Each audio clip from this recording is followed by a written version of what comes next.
Margaret Thompson had always lived a quiet, orderly life, the kind that people admired but rarely envied. At 64, she could recount every day she had spent with her husband, David, who had been her companion for more than 30 years.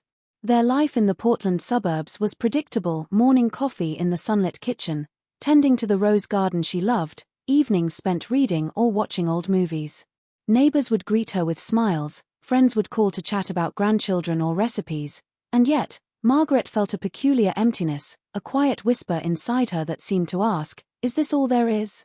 She had accepted this life without complaint, believing that stability and routine were enough, yet she could not shake the feeling that something was missing, that a part of her had been buried under decades of responsibility, compromise, and polite smiles. On one rainy Thursday, while sorting through the attic filled with forgotten boxes and dusty memories, Margaret came across a photograph tucked between old letters and childhood drawings. It was a picture of a man she had loved long ago, James Carter, taken when they were both young and carefree, their smiles bright with hope and rebellion. Seeing his face after 40 years hit her like a sudden storm. Her heart raced, and her hands trembled as she held the photo close, memories flooding back in vivid detail. She remembered the way his eyes sparkled when he laughed, the way their hands had fit perfectly together, and the evenings spent talking about dreams that seemed too big at the time. The photograph brought back a flood of emotions she had long tried to forget: longing, excitement, regret, and a whisper of guilt for having moved on, for having settled into a life that was safe but lacked the fire she once felt. That night, Margaret lay awake in bed beside David, staring at the ceiling as rain pattered softly against the window. Sleep eluded her, replaced by visions of what could have been, by questions she had never dared to ask herself. What if she had chosen differently? What if she had pursued her own desires instead of following the safe path of duty and convention? The house, usually a sanctuary, felt silent and strange, each creak of the floorboards echoing in her mind like a reminder of the years spent in quiet resignation. She recalled moments from her youth when she had dreamed of a life full of adventure and passion, a life in which she could have been someone entirely her own. The discovery of the photograph had awakened a long-forgotten part of her soul, a part that had been asleep for decades, waiting patiently for a sign, a reason to stir.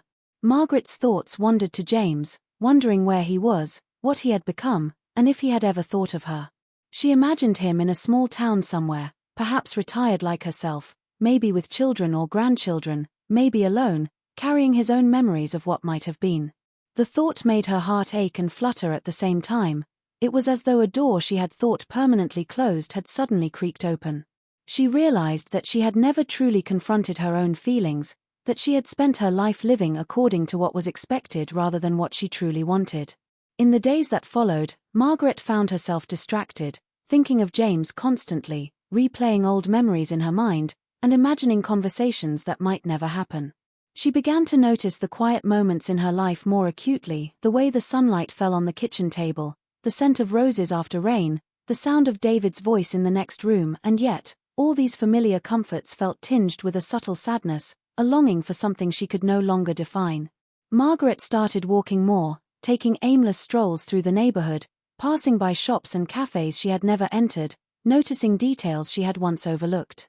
She saw young couples laughing together and felt a pang of nostalgia for a youth that seemed so far away. She watched the rain fall over the streets, feeling it mirror the storm of emotions within her.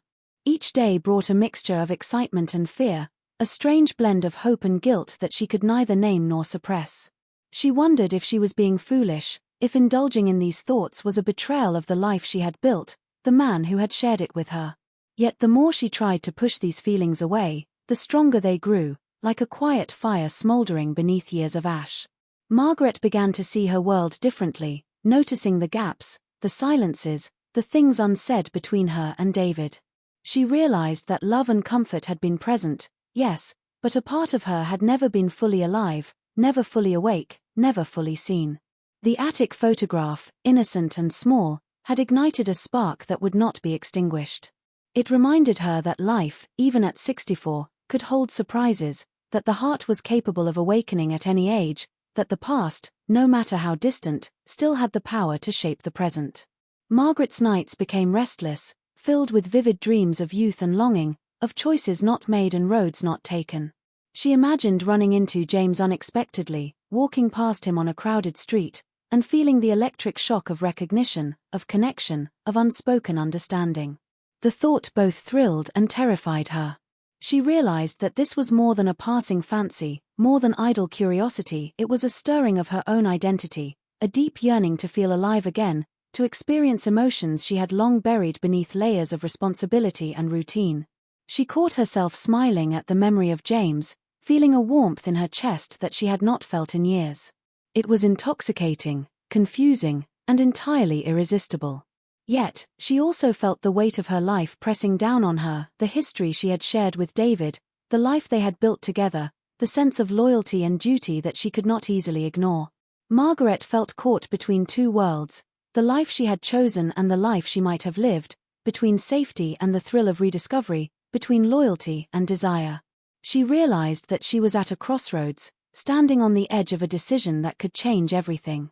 The attic, once a place of forgotten things, had become a mirror of her own inner world, filled with memories, regrets, and possibilities. She looked at the photograph again, tracing James's face with her eyes, feeling a bittersweet mix of joy and sorrow, and knew that her life was about to shift in ways she could not yet imagine. Margaret's heart beat faster, her mind racing with thoughts and questions that demanded answers. She felt alive in a way she hadn't felt in decades, a rush of emotions that was both exhilarating and terrifying. That night, as she lay awake, she made a quiet promise to herself. She would not ignore these feelings, she would not suppress the stirrings of her own heart, and she would allow herself to explore, to wonder, to feel again, even if it frightened her. The photograph of James Carter, once a simple relic of the past, had become a key to her awakening, a catalyst that would push her toward choices she had never thought possible. Margaret did not know what the future held, or where these memories would lead her, but she understood one thing clearly. She had never truly lived until now, until she confronted the echoes of her own heart and dared to imagine a life beyond routine, a life that was hers to feel, to discover, and perhaps, to reclaim. The days following her discovery of James's photograph passed in a blur of restless thoughts and quiet longing. Margaret found herself wandering through familiar streets, yet seeing them with new eyes, noticing colors, sounds, and faces she had overlooked for decades. The mundane rhythm of her life with David, the coffee in the morning, the garden in the afternoon, the soft hum of television at night, began to feel heavy, almost stifling, as if she had been sleepwalking through her own existence.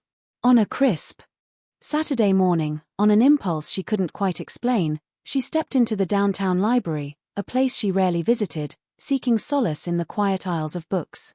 The library smelled of paper and old wood, a comforting scent that somehow made her heart ache for forgotten days. She wandered past shelves, her fingers brushing lightly over spines, and paused near a reading table when she saw a man whose face made her breath catch. It was him, James. Older, certainly, with lines etched around his eyes and grey streaking through his hair, but unmistakably him. For a moment, neither of them moved, and the world seemed to hold its breath. Their eyes met, and the air between them carried the weight of decades, unspoken memories, and the shock of recognition. James approached slowly, his own heart racing, and when he spoke her name, it sounded like a melody she had forgotten how to hear. They spoke cautiously at first, words careful, measured, polite, but underneath it all flowed the warmth and familiarity that comes from a connection that time cannot erase. Margaret learned that James had lost his wife years ago, leaving him alone, reflective, and perhaps longing for the same sense of companionship she now realized she had quietly missed. The more they talked, the more Margaret felt a spark that she had believed long dead, a reminder of the way it felt to be truly seen, to be recognized, to feel desire without guilt or expectation. Each story James shared, each memory, was a thread weaving them together again, connecting the past with the present in a way Margaret had never anticipated. And yet, with every moment of closeness, a flicker of guilt shadowed her joy. David had been her life partner for decades, their marriage built on trust, shared experiences, and comfort. The thought of betraying that bond, of allowing her heart to drift toward something forbidden, made her chest tighten and her thoughts race. Still, she could not resist the magnetic pull of this old love, the feeling that a part of her soul had been waiting for this reunion all her life. Margaret began to see herself differently, realizing that the version of herself she had lived with for decades, the quiet, responsible, unremarkable version was only a fraction of who she truly was. She was alive in ways she had forgotten, capable of longing, of passion, of daring to hope again. The library meetings became a secret ritual, a stolen time that existed between the boundaries of their ordinary lives. Coffee shops, quiet park benches, and evening walks became their havens, places where conversation flowed effortlessly, laughter came easily, and the years melted away. Margaret found herself anticipating these moments, her days colored by the thought of seeing James, of sharing a glance, a laugh, a memory. Every encounter left her heart pounding, every word spoken lingered like music in her mind long after they parted. The thrill was intoxicating, but the awareness of reality, the life she had built with David, the routine she had grown accustomed to remained inescapable. It made every smile feel bittersweet, every laugh tinged with a hint of longing and worry. Margaret began to notice subtle changes in herself. She felt more awake, more attuned to the beauty around her, more willing to take small risks she would have avoided in the past. The world felt larger, more vibrant, more full of possibilities she had never considered. At the same time, she became acutely aware of the quiet moments at home, the way David would hum while doing the dishes, the way he folded the laundry with mechanical precision, the gentle creak of his chair as he read in the evening, and she realized that love had been there all along, steady and unwavering, yet she had never fully acknowledged it in the way she now acknowledged the longing in her own heart. It was a strange, complex mix of emotions, exhilaration, guilt, nostalgia, desire, and a yearning for understanding that she had never felt so strongly before. She found herself asking questions she had never dared to voice, questioning the choices she had made, wondering if the path of comfort had cost her the fullness of life she could have experienced. And yet, every encounter with James reminded her that life did not come with guarantees, that love could be rediscovered, that the heart was capable of awakening even after decades of routine. Margaret began to confide in herself more openly, acknowledging feelings she had repressed for years, allowing herself to dream of possibilities without judgment. She remembered their youth together, the late-night walks, the shared secrets, the plans they had made with a reckless optimism that now seemed almost impossible to recapture, and felt a mixture of joy and sorrow. Seeing James again had stirred something deep inside her, something raw, something that demanded attention. She realized that she had been living in a quiet gray, and now color had returned to her world. The library encounters evolved naturally, each meeting building on the last, each conversation peeling back layers of time, revealing the people they had become and the people they had once been. They shared laughter, memories, regrets, and hopes, discovering that despite the years and distance, the bond between them remained alive, delicate but undeniable. Yet Margaret remained painfully aware of the boundaries she could not cross. Nothing physical happened, no lines were crossed, but every glance, every touch of hands on a table, every shared smile, carried intimacy, emotion, and a depth that left her breathless. It was as though their souls remembered what their bodies had long forgotten, a connection that transcended time, age, and circumstance. Margaret also started noticing David's subtle shifts at home. He seemed to sense something different about her, a lightness in her step, a smile that lingered a little longer, a spark in her eyes that hadn't been there for years. He didn't question her directly, but Margaret felt the weight of unspoken truths pressing on her heart. It made her encounters with James both thrilling and frightening, a delicate balance between joy and fear, desire and loyalty. The days and weeks blurred together as Margaret navigated these dual worlds, the life she had built with David and the secret life of her heart she was rediscovering with James. She found herself laughing more freely, thinking more boldly, and dreaming more vividly, all while keeping up appearances of the orderly life she had always known. Each meeting with James was a reminder of who she had been, who she could still be, and what it meant to truly feel alive. Margaret's emotions were a whirlwind. She was exhilarated, terrified, guilty, and hopeful all at once, and she realized that she had never truly felt this intensity in decades. She understood now that love, connection, and longing could awaken even after years of quiet living. The library, the coffee shops, the walks, they were no longer just places, but gateways to a part of herself she had nearly forgotten. Every interaction with James felt like both a revelation and a test, a reminder that the heart could carry both joy and sorrow, that desire and loyalty could exist side by side, and that life could still surprise her even at 64. She became acutely aware of her own strength, her ability to hold complex emotions, to navigate desire and duty, and to confront truths she had long avoided. Margaret knew that what she was feeling was rare, precious, and fragile, and she cherished it quietly, letting it transform her perspective on life, love, and herself. By the time she returned home each evening, she was exhausted yet exhilarated, her mind buzzing with memories, emotions, and possibilities. She knew that her life was no longer just a series of routines, that something deeper, more profound, and more vital had been awakened inside her, and that the days ahead would be shaped by choices she had never imagined she would have to make.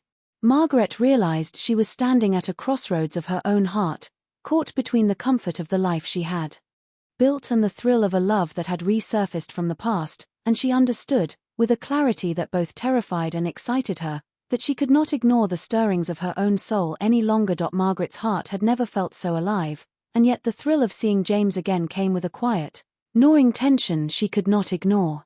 Each morning, she woke with a fluttering anticipation, her mind already racing through the possibilities of the day, wondering if they would meet, what words they would exchange, and how long she could keep this secret buried beneath polite smiles at home. The stolen moments with James had become the pulse of her days, their walks through quiet streets, sitting on park benches watching children play, sharing coffee at small cafes, all of it carried a gentle intimacy that stirred something inside her she had forgotten she possessed. With every laugh, every glance, Margaret felt her own youth stirring, a sense of daring, of possibility that decades of routine had almost extinguished. She noticed small changes in herself, the way she carried herself, the warmth she felt in her chest, the way her eyes seemed brighter, more awake, as if the world itself had come alive around her. Yet, beneath this awakening, a storm of guilt and fear lingered, whispering reminders of the life she had built with David, the man who had loved her for decades, who had shared every quiet, ordinary moment, and who trusted her implicitly. Margaret was caught between two worlds, one of security and loyalty, the other of desire and awakening, and the tension was almost unbearable. She found herself thinking about James even in the most mundane moments, folding laundry, watering roses, stirring her morning coffee, imagining his smile, the way he laughed at stories she told, the gentle way his hand would brush against hers as they walked side by side. It was a tenderness that transcended physical desire, a connection that felt rooted in understanding, shared history, and a deep recognition of one another's hearts. One evening, as the sun dipped behind the Portland skyline, casting long shadows over the streets, James invited her to a small lakeside cafe she had never noticed before. The air was crisp, the kind of chill that made her shiver and yet feel alive in every nerve. As they sat across from each other, sipping tea and watching the water ripple, James reached for her hand. The touch was light, almost imperceptible, yet it carried a weight of years, memories, and emotions that left Margaret breathless. Her chest tightened, her heart raced, and she felt tears prick at the corners of her eyes, not from sadness, but from a profound sense of being seen, of being understood, of being wanted for the person she had always been, not the person she had become in the quiet comfort of marriage. In that moment, all the years of quiet compromise, of putting others first, of living a life dictated by routine, seemed to melt away, leaving only the raw, tender essence of who she was. Yet even as her heart soared, the shadows of guilt and fear lingered. She thought of David, waiting at home, oblivious to the storm raging inside her, the love they had shared, the life they had built together. She wondered if this awakening, this gentle resurgence of passion and connection, was a betrayal or simply a reminder of the complexity of the human heart. Every word James spoke, every story he shared, every subtle gesture, left Margaret both exhilarated and terrified, aware that she was walking a delicate line between loyalty and desire, between comfort and the thrill of rediscovery. She began to notice the beauty of small moments more intensely, the way the light glinted off leaves in the park, the smell of rain-soaked streets, the warmth of tea in her hands, the softness of a scarf wrapped around her neck, but all these observations were colored by the presence of James in her life, by the way he made her feel fully awake and alive. Margaret's mind was a whirl of emotions. She laughed more easily, she dreamed more vividly, she imagined possibilities she had never dared to consider, yet the undercurrent of guilt was a constant companion, a reminder of the boundaries she could not cross, the life she could not abandon. She found herself replaying moments with James in her mind, analyzing every glance, every tone of voice, every subtle touch, wondering if he felt the same intensity she did, if he too was caught between memory and longing, between loyalty to the past and desire for what could still be. Even as she felt this surge of emotion, Margaret could not ignore the quiet transformations within herself. She was beginning to recognize a strength, a courage she had never acknowledged, the ability to hold complex emotions, to navigate love and longing without losing herself. She realized that she was learning to live fully, to embrace life with all its contradictions, to understand that love was not a simple equation of right and wrong, but a delicate dance of hearts, choices, and courage. Margaret also began to sense the subtle shifts in her own self-perception. She no longer felt invisible or ordinary, she felt vivid, present, capable of feeling deeply, and unafraid to confront the stirrings of her own soul. This awakening was not just about James, it was about her own life, her own heart, her own rediscovery of what it meant to feel, to desire, and to hope. She found herself daydreaming about conversations yet to come, imagining walks along streets she had never noticed, picturing moments of shared laughter, and feeling a joy that was both thrilling and unsettling. Margaret realized that life, even at 64, could still surprise her, could still offer moments of beauty, intimacy, and connection that she had believed were reserved for the young or the foolishly brave.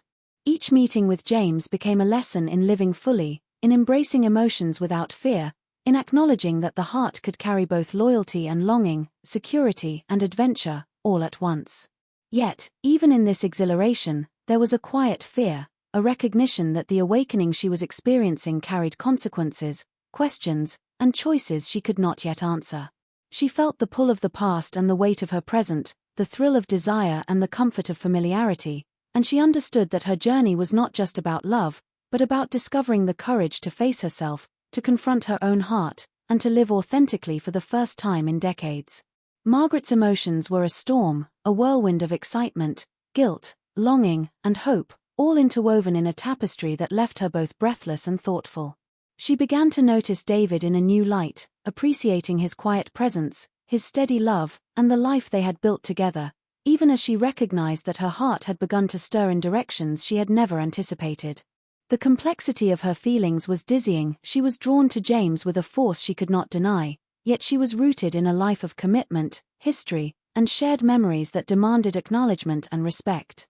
Every day brought a tension she had never experienced, a mixture of delight and apprehension, a sense of being fully alive while walking a narrow path between love, loyalty, and longing. Margaret realized that this was the essence of her awakening, the recognition that life was rarely simple, that hearts could feel multiple truths at once, and that courage was required to face the depth of one's own desires. She understood that the thrill she felt with James was not simply a fleeting temptation, but a profound reminder of her own vitality, a call to embrace life, love, and emotion in ways she had long denied herself.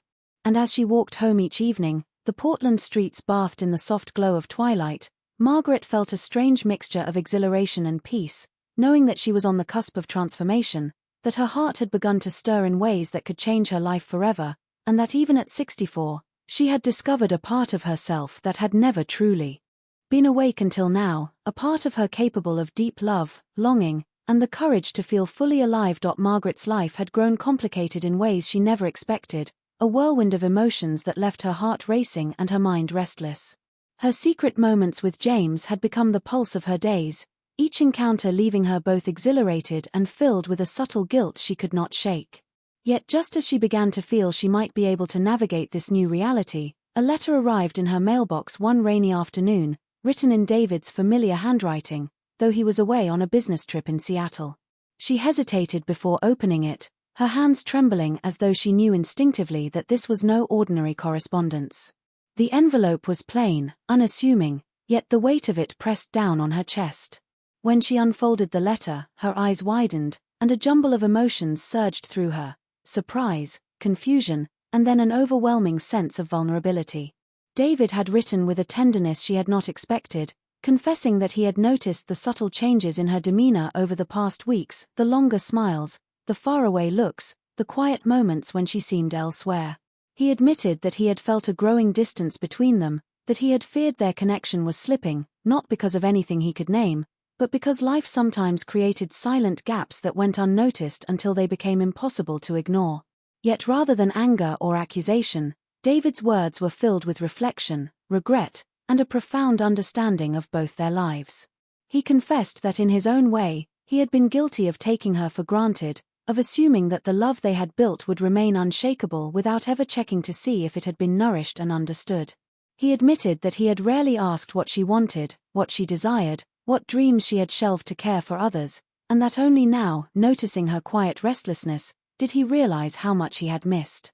Margaret read the letter over and over, her heart a storm of emotions, realizing that the man she had loved for decades was capable of honesty and vulnerability, that he too carried regrets, longings, and a desire to connect more deeply. The words shook her in a way she had not expected, filling her with both relief and uncertainty, because for the first time in years, she saw David not as the safe, predictable partner but as a man who loved her fiercely and genuinely, yet had also faltered in understanding her inner world. It was a revelation that forced Margaret to stop and examine everything: the secret meetings with James, the fluttering excitement she had felt, the thrill of being seen anew, and the quiet, steady love she had shared with David all these years. She realized that love was not simple, that hearts could hold multiple truths, and that even the most profound awakenings did not necessarily mean abandoning what had been built over decades. The letter prompted Margaret to reflect deeply on her own emotions, to confront the complexity of desire, loyalty, regret, and longing, and to understand that awakening did not automatically equal betrayal, that yearning for connection did not diminish the love she had shared with her husband. As she walked through the quiet streets that evening, the rain falling softly around her, Margaret felt a clarity she had never experienced before. She understood that life, even at 64, was capable of both surprises and second chances, that hearts could awaken late in life, and that courage was required to face these emotions honestly, without denial, and without fear. Margaret thought of James, of the way his presence had stirred her soul, of the gentle intimacy that had awakened parts of her she had long ignored. She realized that while her connection with James was real, it was also a reflection of her own need to feel alive, to acknowledge emotions she had suppressed, and to rediscover the depth of her own heart. She understood that this awakening did not belong solely to James, nor did it diminish the life she had built with David. It was a mirror reflecting the richness of human emotion, the complexity of love, and the power of self-awareness. Margaret spent days absorbing David's letter, reflecting on her own choices, and reconciling the competing desires within her. She realized that the thrill she felt with James, the excitement, the emotional intensity, was a sign of life fully acknowledged, not necessarily a path she had to follow to its conclusion. It was an opportunity to understand herself more deeply, to recognize that love could take many forms, and that human hearts were resilient and capable of holding more than one truth at a time. The letter gave her both comfort and a challenge: comfort in knowing that David loved her with honesty and depth, and challenge in recognizing that she could no longer ignore her own awakening, could no longer suppress the emotions and desires that had been dormant for decades. Margaret began to see that the heart was not a simple vessel to be filled with routine and habit, but a living entity that demanded attention, care, and courage. Her meetings with James, once thrilling purely for the rush of nostalgia and desire, now became moments of reflection, reminders of her own vitality, and the choices that life still offered her. She realized that while the past could not be changed, the present could be lived fully, consciously, and with intention. Margaret also began to notice the subtle transformations within herself: her confidence, her awareness, her willingness to engage with her emotions without judgment, and her capacity to hold space for both love and awakening. She felt stronger, more capable, and more in tune with the currents of her own heart than she had in decades. And yet, even in this clarity, there was uncertainty. She knew that she could not continue life as she had, neither fully immersed in her secret with James nor oblivious to the quiet needs of her marriage. She had to make choices, to act with honesty, and to navigate the delicate balance of love, desire, and commitment. Each day brought new questions: how to honor the love she had shared with David, how to acknowledge her own awakening without causing harm, how to reconcile the past with the present, and how to step boldly into a future that could still surprise her. Margaret's emotions were intense, a mixture of exhilaration, guilt, hope, and profound self-discovery. She began to see love as a living, evolving force, not a static state, capable of awakening even after decades, capable of growth, reflection, and renewal. David's letter had been the catalyst for this realization, a gentle nudge reminding her that love required attention, communication, and courage, that hearts needed to be seen fully, and that awakening, while sometimes frightening, was also a gift. Margaret realized that she could honor both her marriage and her own heart, that she could embrace life fully, and that she had the capacity to navigate these complex emotions with grace and honesty. She knew now that love was not a simple choice between desire and duty, but a journey that required self-awareness, courage, and the willingness to confront emotions that had long been ignored. As Margaret prepared for the days ahead, she felt a renewed sense of purpose. She understood that the encounters with James had opened her eyes, but that her life with David could also hold depth, passion, and fulfillment if approached with honesty and intention.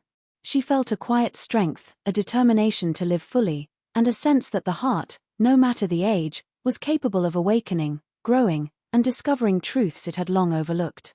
The letter, gentle and honest, had reshaped her perspective, reminding her that the past could inform but not define the present, that emotions could be complex yet navigable, and that life was capable of surprises even after decades of routine. Margaret realized that she had a choice: to succumb to guilt, to fear, or to embrace the awakening of her heart with courage, to honor the love she had shared, and to live fully in the present moment. She felt a deep gratitude for the complexity of human emotion, for the capacity of the heart to feel deeply, and for the opportunity to navigate love, desire, and self-discovery at a stage in life when most people believed all paths were set. And in that clarity, she knew that she was ready to confront the future, to face her own heart honestly, and to embrace the awakening that had begun within her, understanding that true living was not about following one path, but about acknowledging the full spectrum of emotions, choices, and possibilities that life offered, even at 64.